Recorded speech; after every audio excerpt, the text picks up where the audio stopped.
Most creators think presence is something you either have or you do not.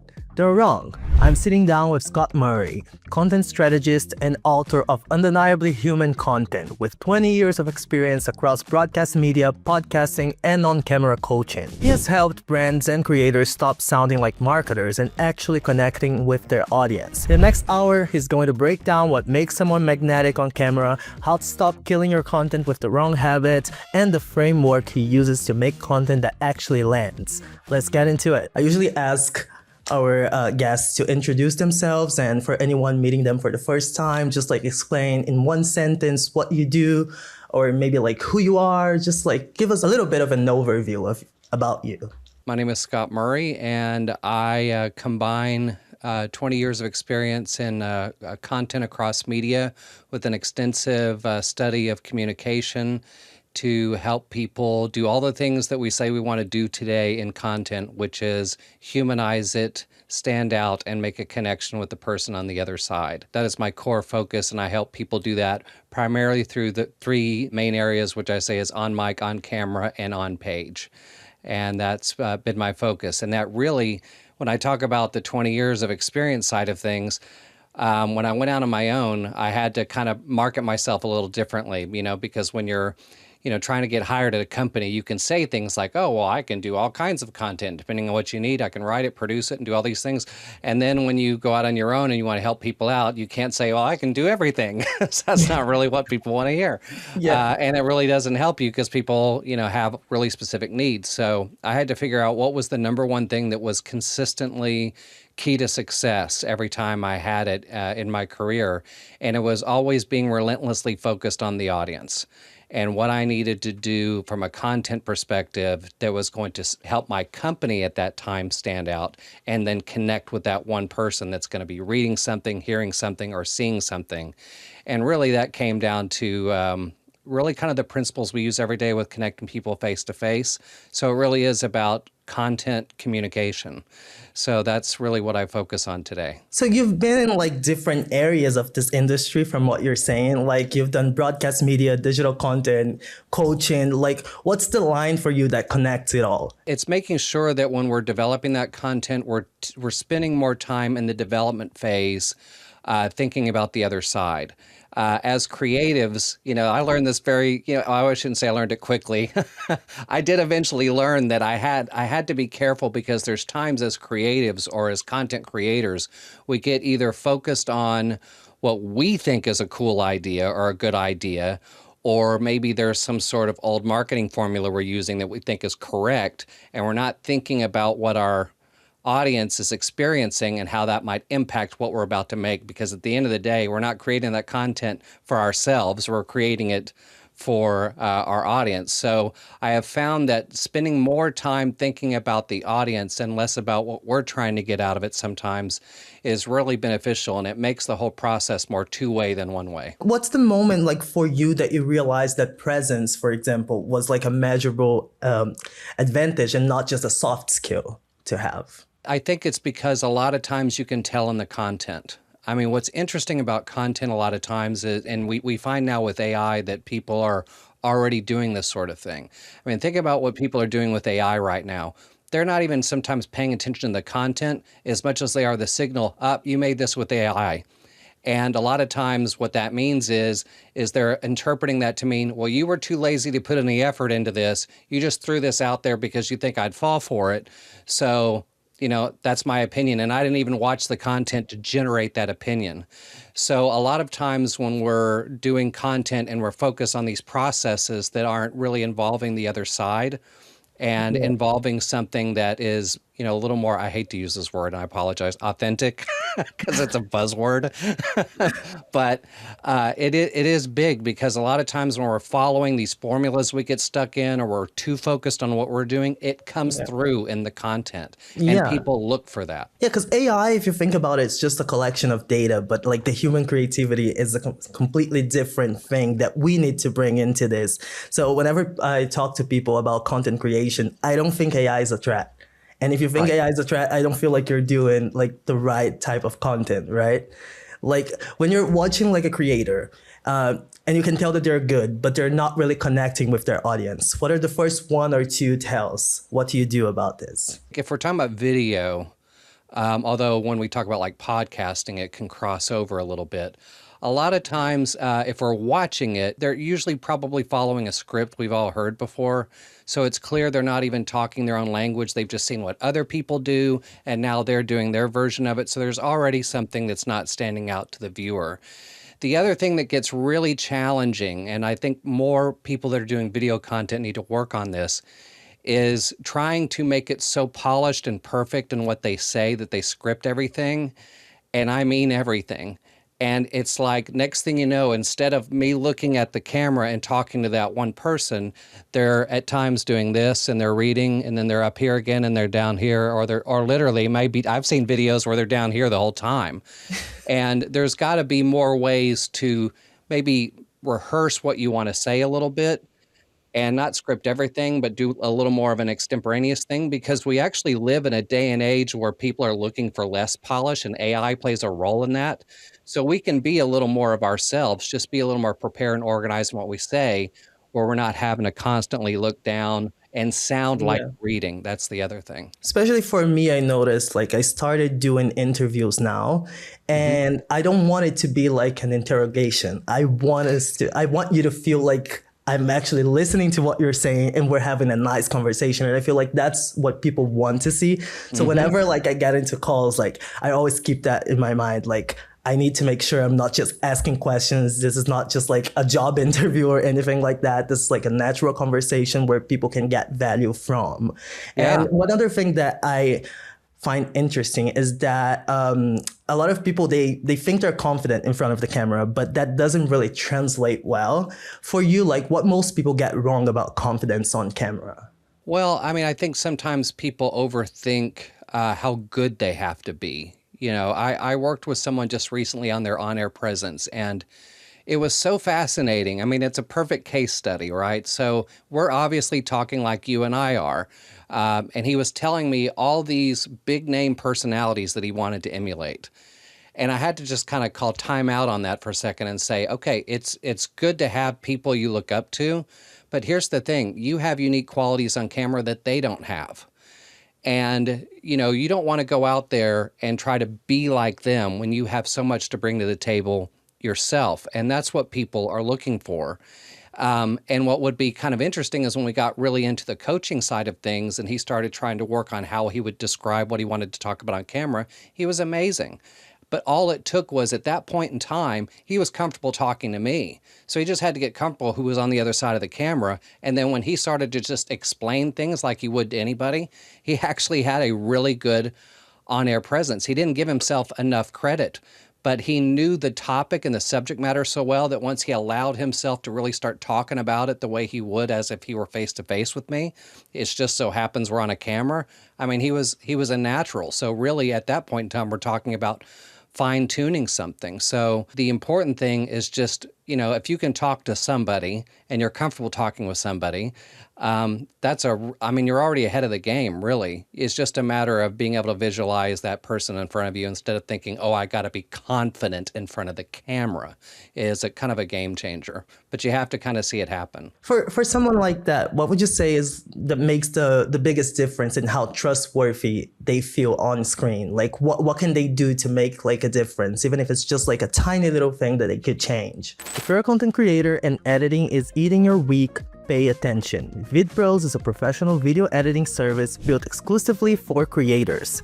Not a random freelancer, not an AI tool, a dedicated human editor assigned to your channel who learns your style, your voice, and your vision from day one. Here's how it works. You film, you upload your raw footage to our portal, and your editor handles everything from there. Captions, color grading, sound design, transitions, effects, all matching your brand. You get notified when your video is ready, send revision notes directly to your editor, and you post it.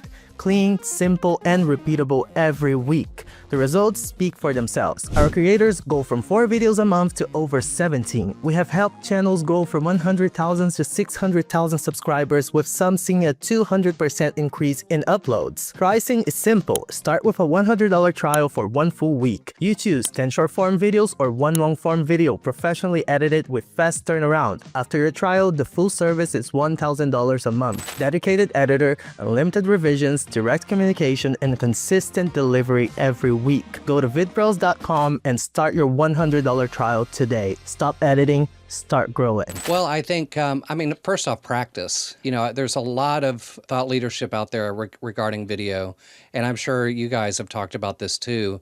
At some point in time, we can really overthink things so much that we're not even creating content.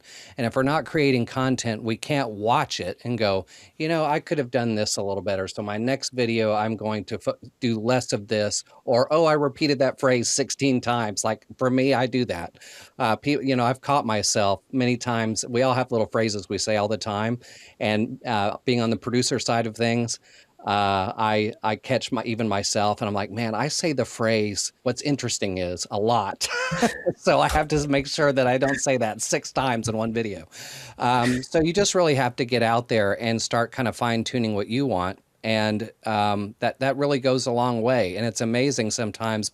That's how people look at video 1.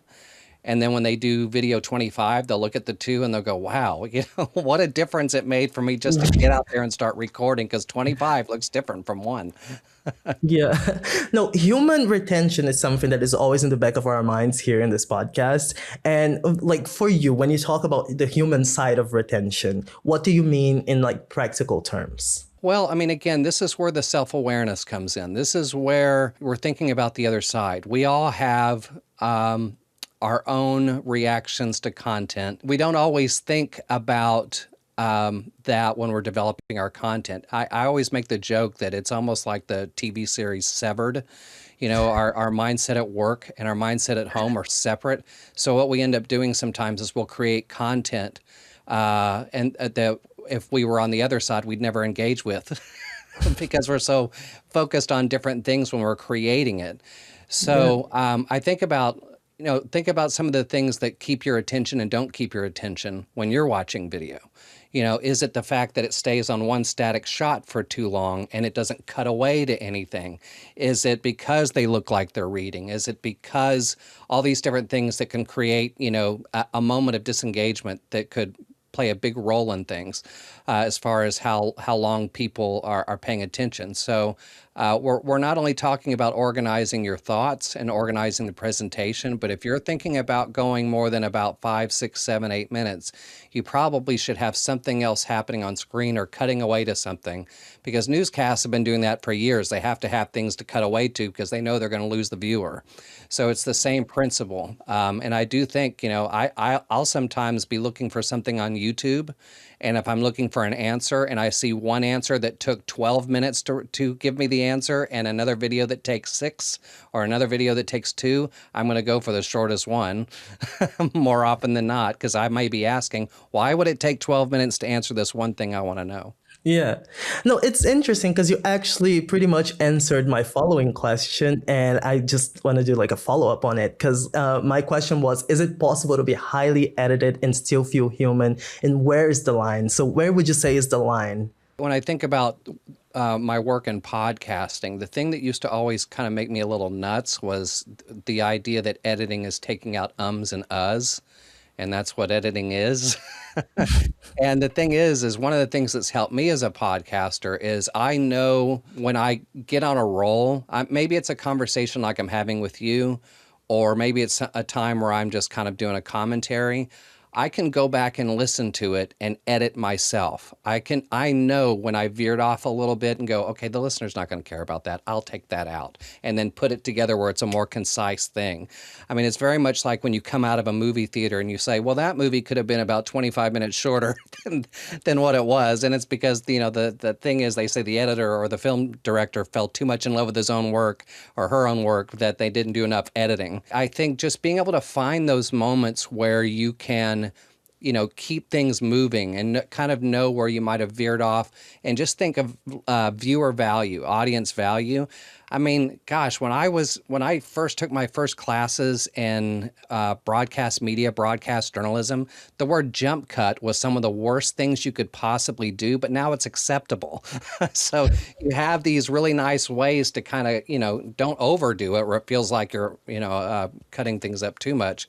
But feel free to fine tune what you're doing, because at least it's acceptable. And I think over time, you'll just kind of have it in your head, a little clock that'll go off that will keep you from having to do too much of that editing down the road. But, just always be thinking about what's the listener, what's the viewer going to care about, and focus on that, even in post-production. And that goes a long way. Yeah. Just don't overdo it to where you sound too polished and you're trying too hard to sound too perfect, because that's when it gets weird. If you were to rank, let's say, energy, clarity, authenticity, how would you do that?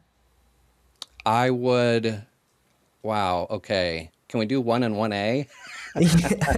I would actually put, it's tough to put, there's probably, it's like one of those types of things where, if you rank something today, I would tell you 1 and 2 is this, and tomorrow I may tell you 1 and 2 is this, Yeah. because I struggle with where authenticity and clarity go. If that's why I said if there's 1 or 1A, because I guess clarity has to be number one, because that means before I even hit record, I know what I'm going to talk about. So let's just go that way. So now we're going to hit record, and now we're going to be ourselves.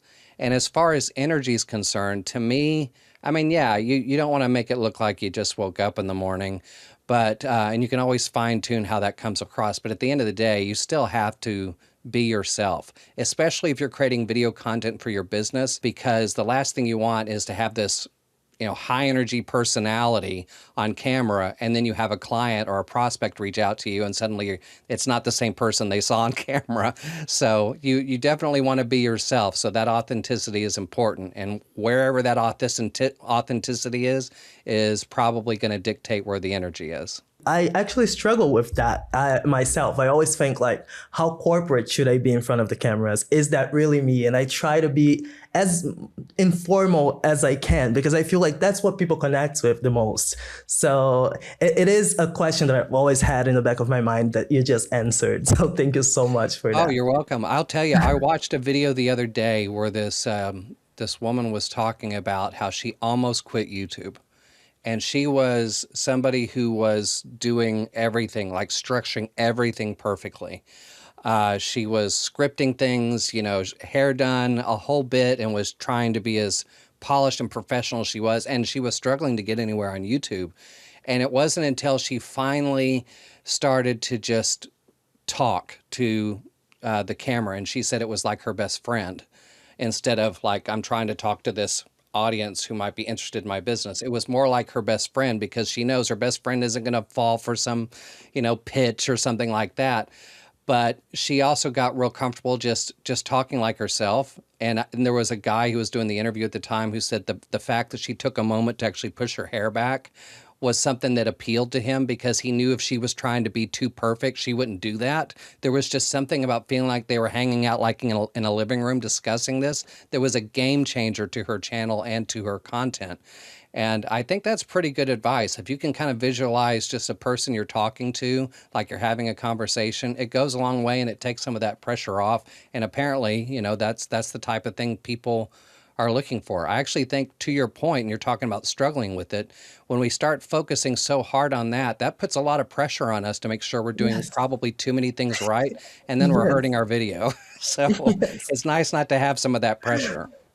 Is there any creator in specific that that their presence carries their content? They have like simple edit but massive retention. Anyone that you feel like they're doing it right? I don't think there's somebody specific. It's interesting watching what different people do. Some people just have the natural ability to be able to be engaging, and they know how to build their video around that. It'd be hard to say this is what you should do, because there's some people whose style is going to be different, and their video content's going to be different. But one thing that I think is consistent about it is that comfort zone with just being themselves on camera.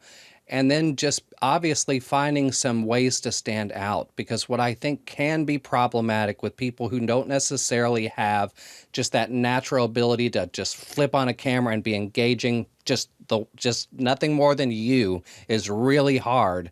And that's why the editing is there. That's why there's so many tools out there today. As if you are talking about something, you can add graphics. If you're talking about a list of things, you can cut away to visuals. You can use tools like Beyond to create animation as part of what you're explaining, or whiteboard, just something that might just help people pay a little close attention if you don't have just that natural ability to hit record and go. Most of us don't have that. And I feel like you almost have to have a pretty massive following to be able to rely on that. So give yourself as much help as you can. Yeah. And if someone feels stiff in front of a camera, what do you fix first? Is it the body, the voice, the mindset? I would imagine it's the mindset, but I'm curious to know about you. Yeah, I think mindset's probably a good place to start, because it's just like walking out in front of a group to do public speaking, right? And yeah, like you say, you're you're kind of like this. I mean, it's perfectly okay to be, nervous going into that, because that's almost human. But Yeah. I remember somebody talking about this, and this might actually be good for video content for the specific situation you're talking about. I saw someone speak, I think it was at Content Marketing World, and it was like one of her first few speeches she'd ever done. And the only reason why she was doing it is she wrote a book. So she was suddenly getting invited to speak places, which she had never done and didn't plan to do. And she said those first two or three speeches where she'd walk out in front of the crowd, she would be really kind of tense, which obviously is going to impact her speaking and how she communicates and connects, because people can generally tell. And she said the game changer for her was she realized what was making her so stiff, as you say, was she was obsessing about herself. Are they going to like me? Are they going to value what I say? Are they going to think I'm an expert? Are they going to like my... And she said, the moment I realized I have something to offer, I have expertise, I have something I'm going to do that's going to help people, and focused on them as opposed to everything I'm worried about regarding myself, she said it was liberating. And I feel like we can get into a similar thing when we start thinking about camera. Do I look good on camera? Are people going to think I'm, a professional? And all these things that make us, that kind of sabotage our ability to connect with someone. If we can find ways to kind of loosen that up and say, hey, we have something to offer, we're going to make sure we're providing something of value, which I know that's something you focus on.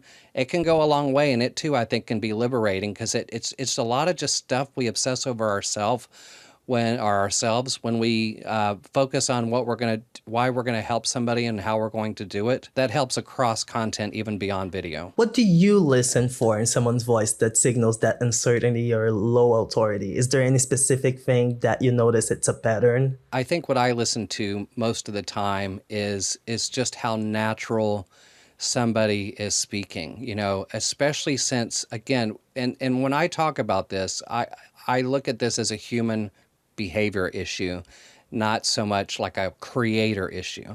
And that is, we copy what we see other people do.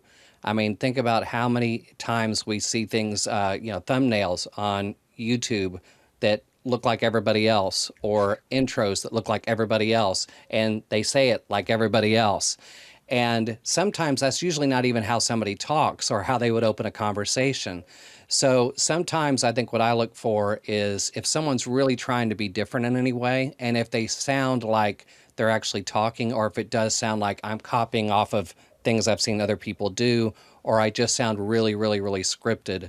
And like I said, sometimes that can even be somebody looking down or looking around, when I feel like that's already a disconnect, right? So if somebody's talking on camera and then all of a sudden they're down here, you're like, whoa, where are they looking? Where are they looking at? And that just takes, some work to get around. But those are the type of things I find myself looking for, is just where's that comfort zone, and just getting in front of the camera and being yourself and talking to me like you're just having a conversation, helping Yeah. me with something I'm looking for. When it comes to your workflow, like how do you coach someone to be confident and not really performative or fake? It kind of depends on the situation. I mean, you take the example I gave earlier. I mean, in that case, it was amazing how much work they didn't need. So really what we did, it was more about the organizational aspect of what he wanted to create. There were some questions as to, okay, who's the audience? What's your channel going to be? What's your focus going to be? And what void are you filling? Because there are a lot of people talking about this, but why are people going to listen to your thought leadership on this or your advice on this? What's different?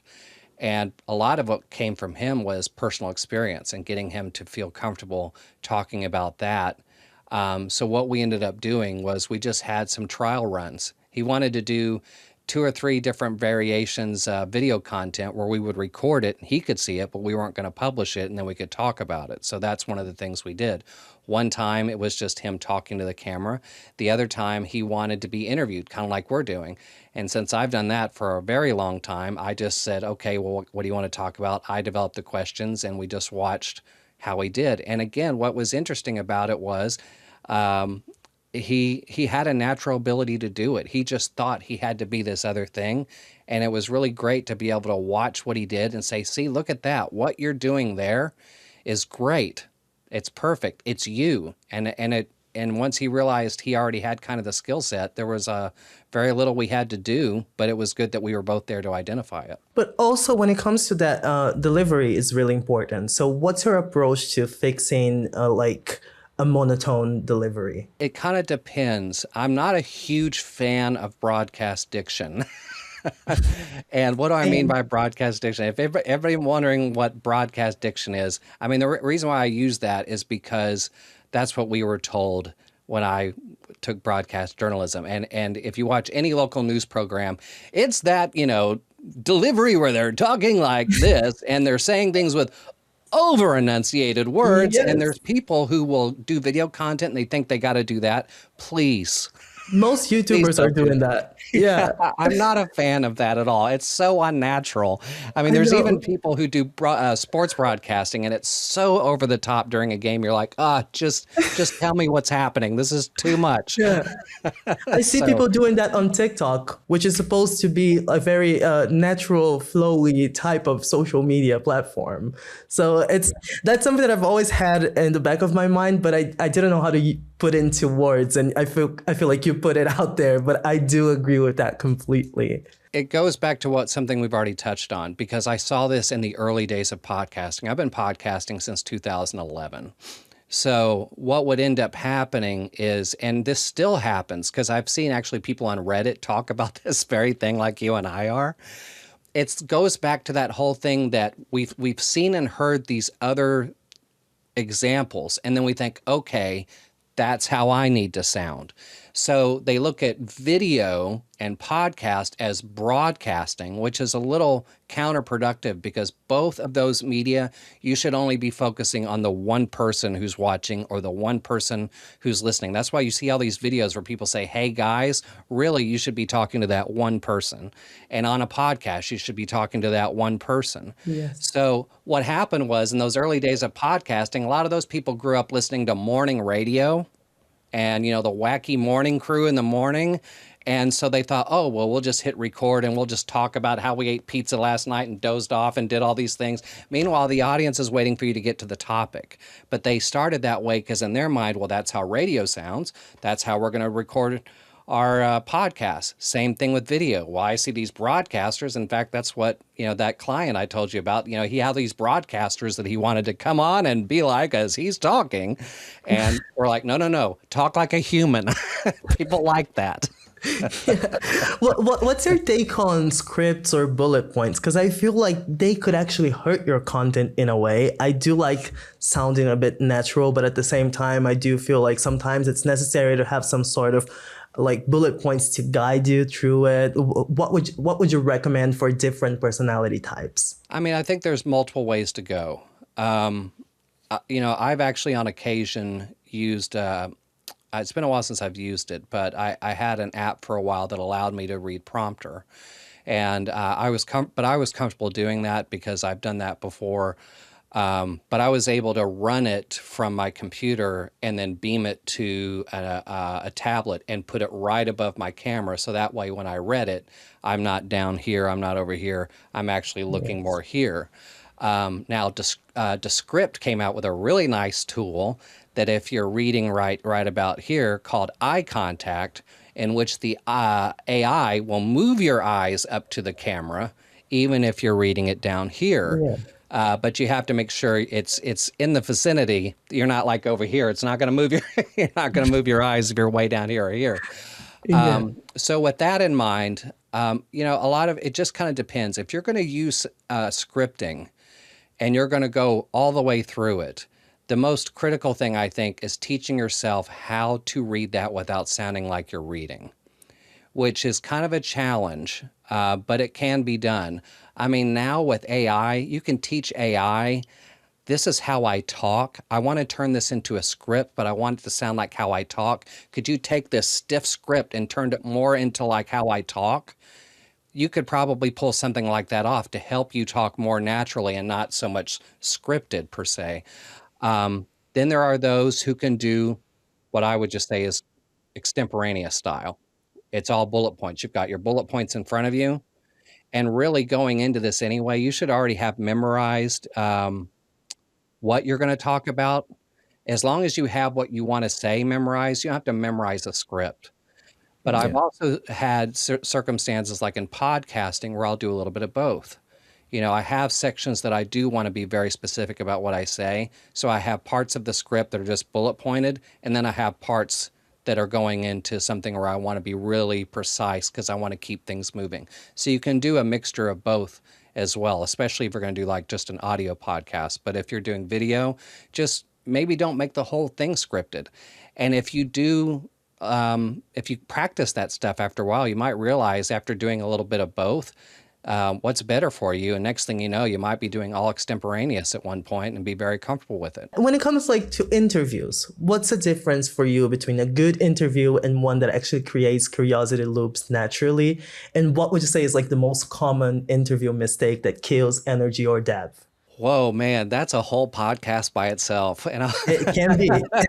Let's do a part two on that. all right. Okay. Well, you touched on it earlier, and I loved your point about this because you said, I don't like to make it an interrogation, which is Yeah. a great way to to say it. Because what are we doing in an interrogation? We're following a list, right? And I was even in job interviews where there was no conversation. And I'm like, what are they learning from me? Because these two people sat in front of me in this job interview one time and they just followed the list and they were generic questions you could ask for any job. There was nothing specific about it. And there were no follow-ups like you were getting to before. Because I've heard podcast interviews where they are so focused on that list that what ends up happening is as they go down, the guest actually answered question 5 during question 2, but they weren't listening. So then they go ahead and ask that question and the guest repeats the answer again because they're so focused on following that list. I think active listening is a huge part of a good interview. So it's more ebb and flow conversational. When I go into interviews, I have a lot of questions prepared, but I'm not going to ask all of them most likely because I'm Yeah. going to be listening. And when somebody says something interesting, I may reroute it and go another way. A Yeah. couple of those may not even make it. I would say if you're going to interview someone who's done a lot of interviews, that's a big name guest, go on YouTube, watch those interviews, and look at how many times they've been asked the same question. And think about different questions you can ask that your listeners probably haven't heard them talk about. One Yeah. quick example. Let me give you this quick example because I love sharing this with people. Back when I was doing a lot more interviews, I had this one guest on who was very, very, very, very popular on podcasts. Always was on podcasts because he wrote all these really interesting books. And I hadn't talked to him in a while, and I came across him at a convention. And he said, I have decided to quit doing as many podcast interviews.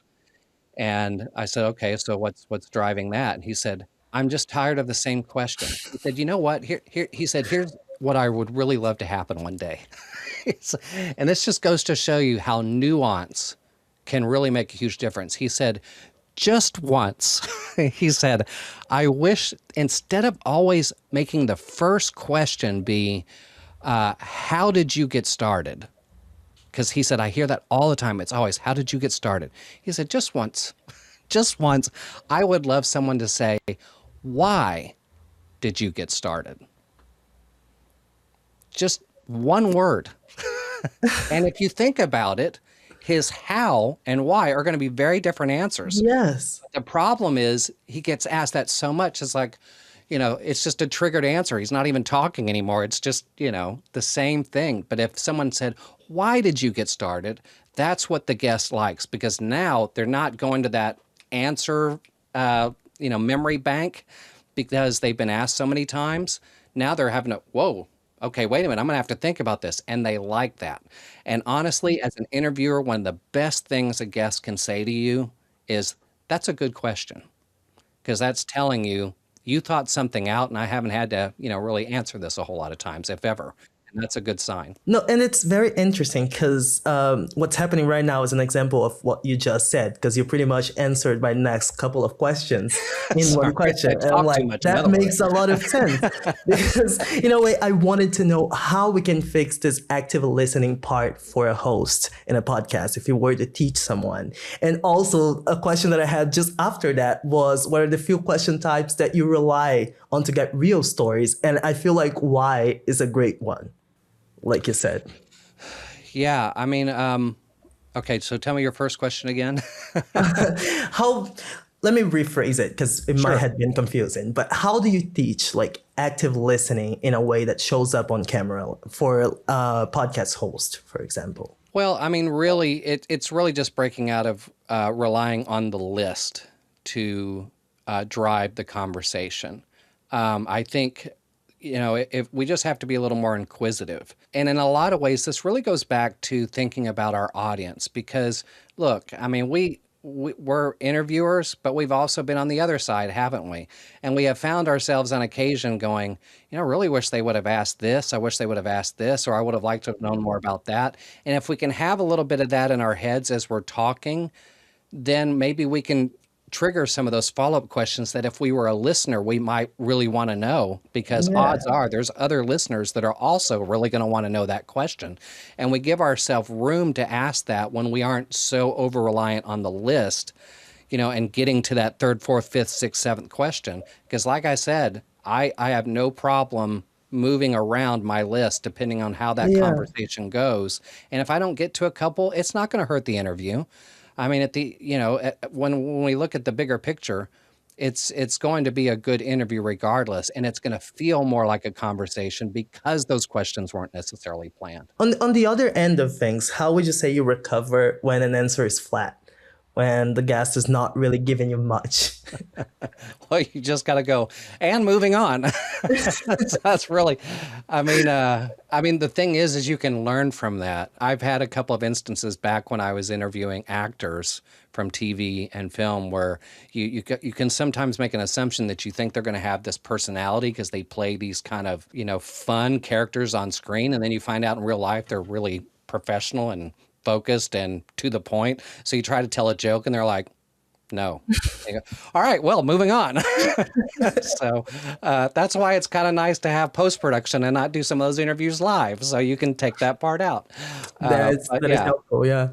but I mean, really, I would say cases like that, I mean, you just learn from it. There's always going to be surprising moments, and you just gotta think on your feet and move on to the next thing and make it seem like it doesn't faze you at all. If you feel like you want them to say something memorable, like what do you do before the interview even starts? Is there any specific question that is your go-to? I don't really. I don't like to necessarily, because that's almost like saying I'm going to make this piece of content so I can go viral.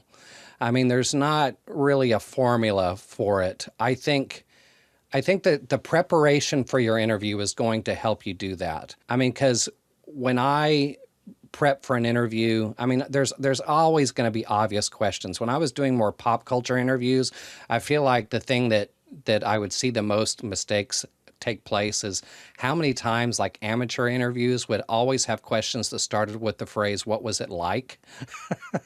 What was it like to be in the movie? What was it like to work with this director? What was it like to do this scene? What was it like to, I mean, just all of it was, what was it like?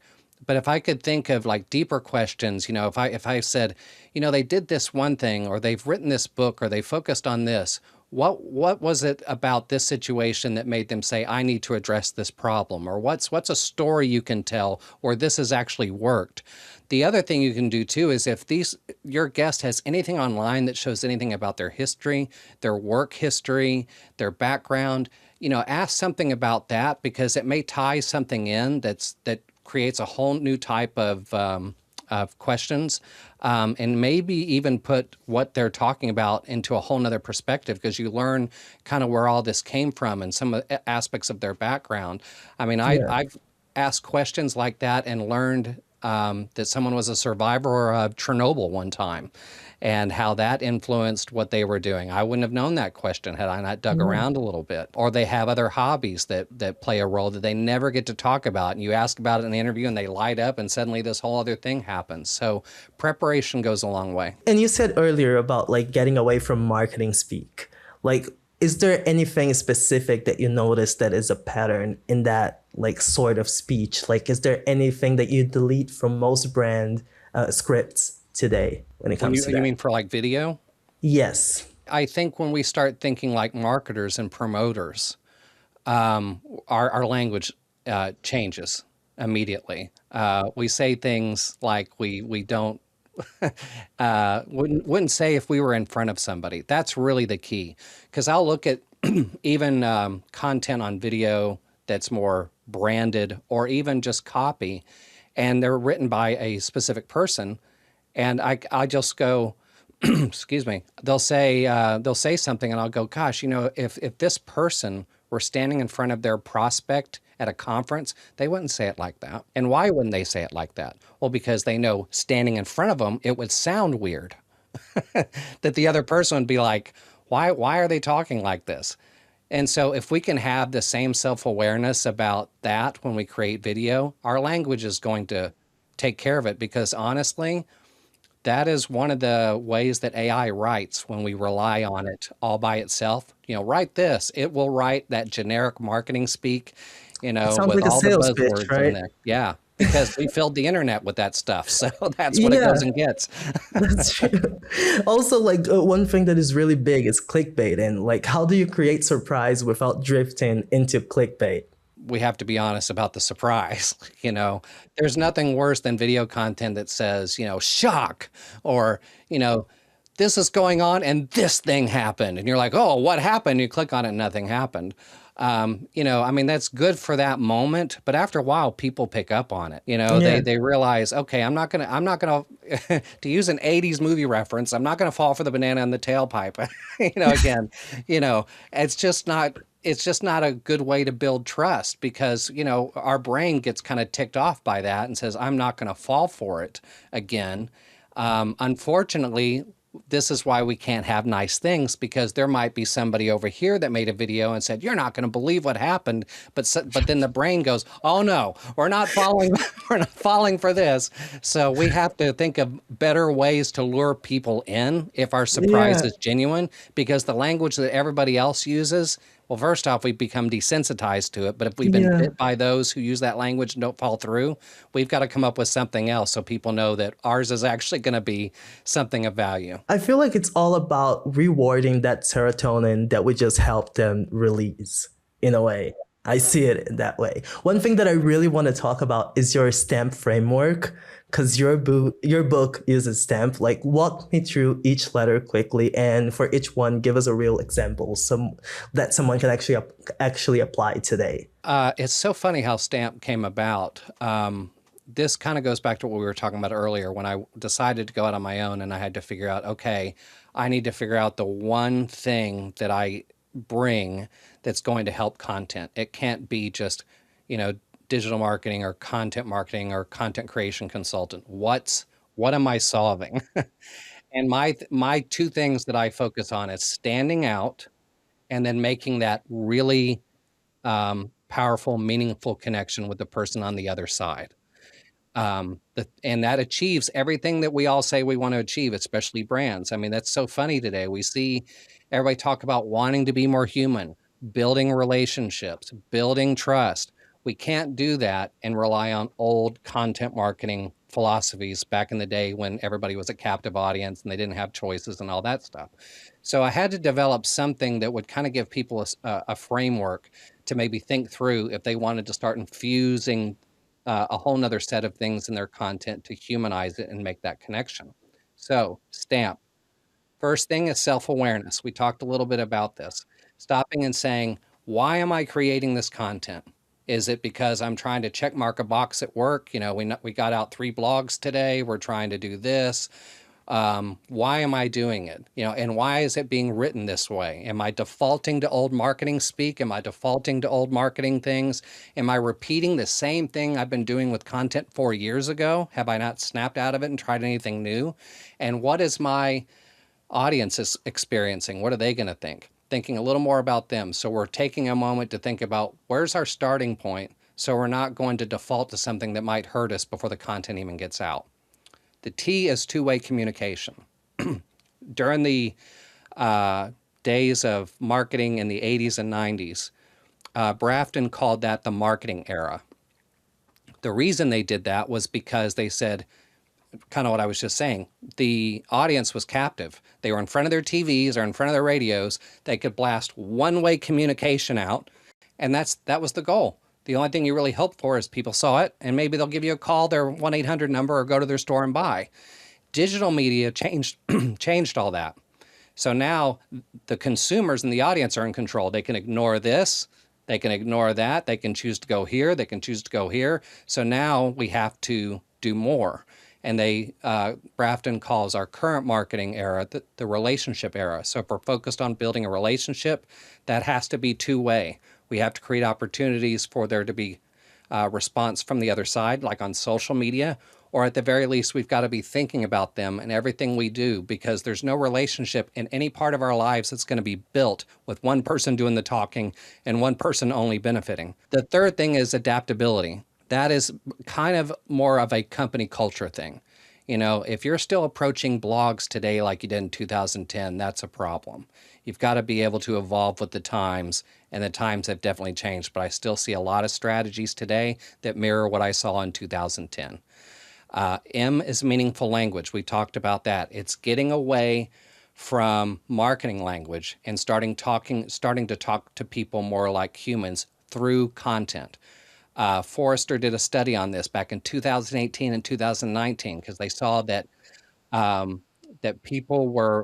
consumers were wanting more brand humanity. They wanted proof of brand humanity in the words. Those words had to feel a certain way to the consumer. That was 2018 and 2019. Imagine what it is now.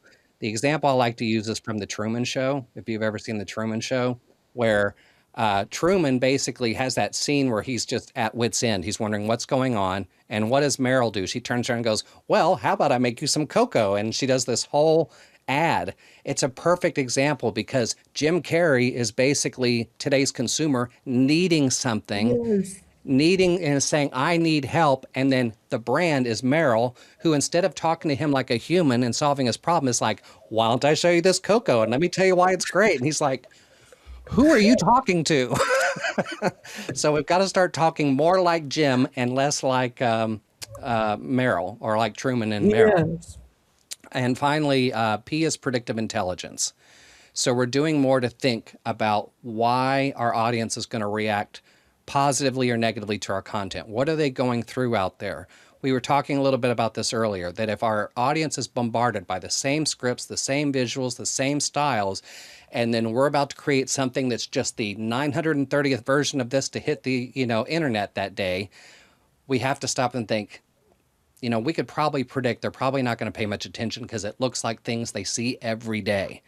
Or we were talking about clickbait. Should we create a headline that says this? Because clickbait headlines tend to do that and they get burned. So what could we do to make sure our audience doesn't think we're trying to fool them and we're going to do this? So we're doing more in our development process to think about what they're experiencing. Yes. We're thinking more about human behavior, and we're focusing a little more on that to better our chances of getting the response we want. And it's interesting that you said about what you said about the M and the P, because to me, I've noticed that people are sounding more like AI nowadays.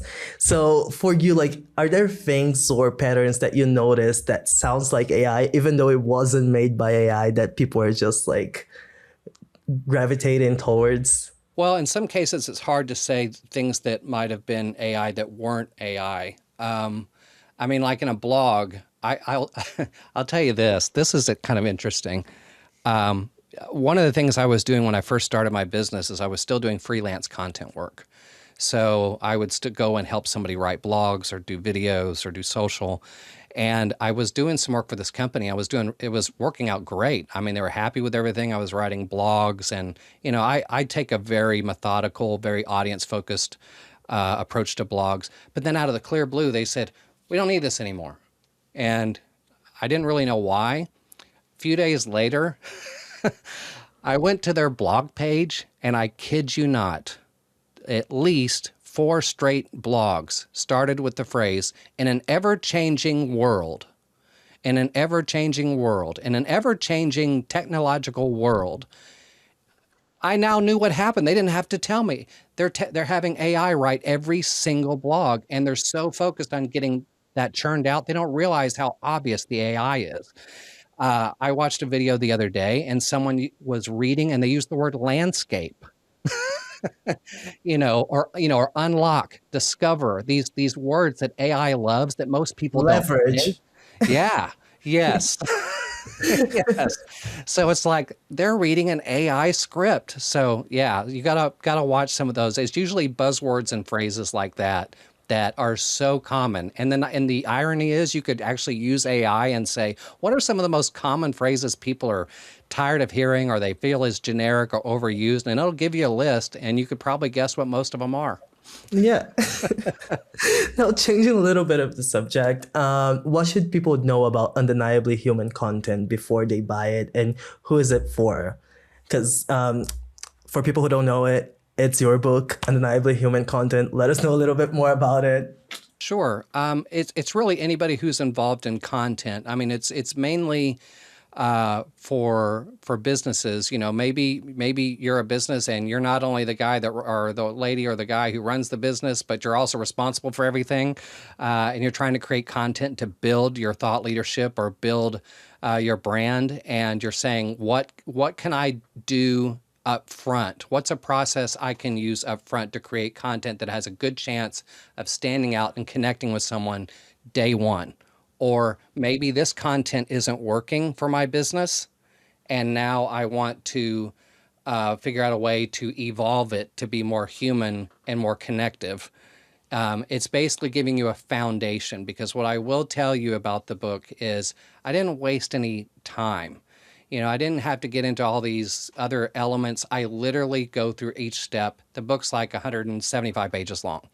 I mean, I didn't want to waste anybody's time. So I focused on the steps and how they apply, but I also back it up. There's over 100 references in the book, things that back up what I'm trying to explain and why it's relevant. So it's not just me just declaring these things. There's stuff to back it up as well. So the book is really what it says it is. And it's really to help people create content that, like I said, stands out and connects human to human, the human on the brand side or the content side and the human on the audience side. And because I feel like we've all heard these are the goals: humanize content, make connections, build trust. We hear it all, but have you noticed how much thought leadership will do that? But they don't tell you how to do it.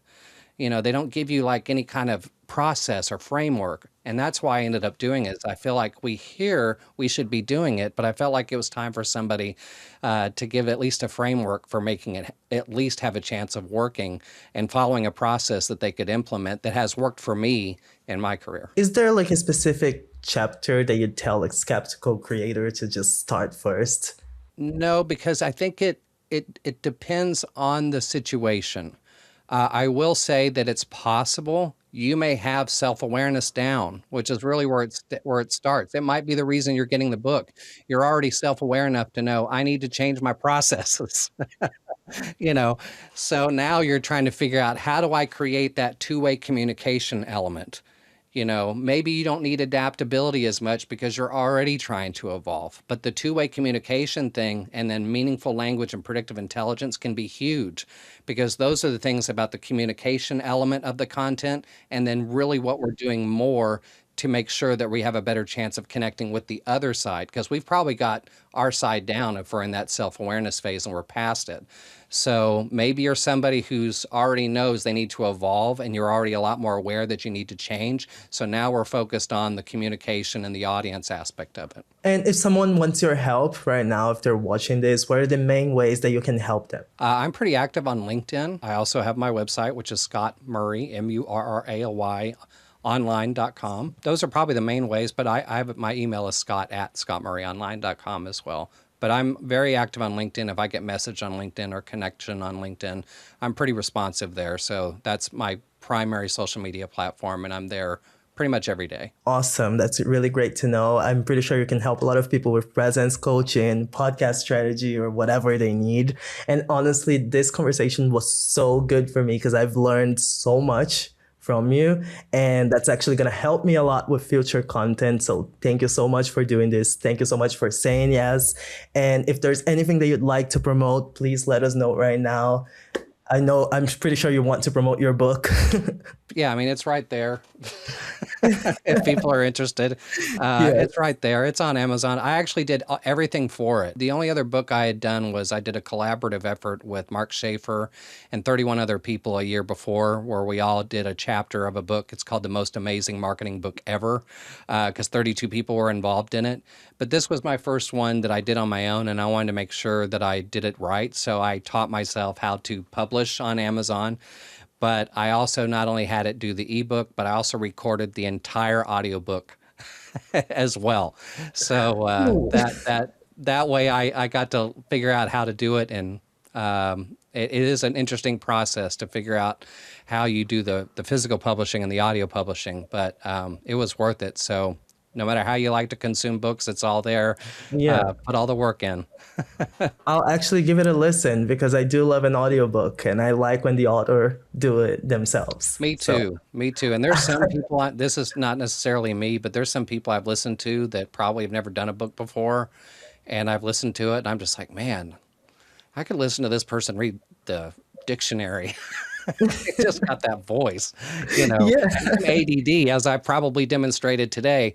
For them to be able to hold my attention, that's really saying something. And there's some people out there who just talk and you can't help but listen. Yeah. Honestly, Scott, thank you so much for doing this. Oh, my pleasure. Well, great interview too, by the way. Thank you. Questions and love the interaction we had. So keep doing what you're doing because you do it well. Clarity first, then be yourself. That is what separates content people scroll past from content people actually remember. If this gave you something to work with, subscribe, drop a comment, and come back next week for another conversation like this one. See you then. Bye.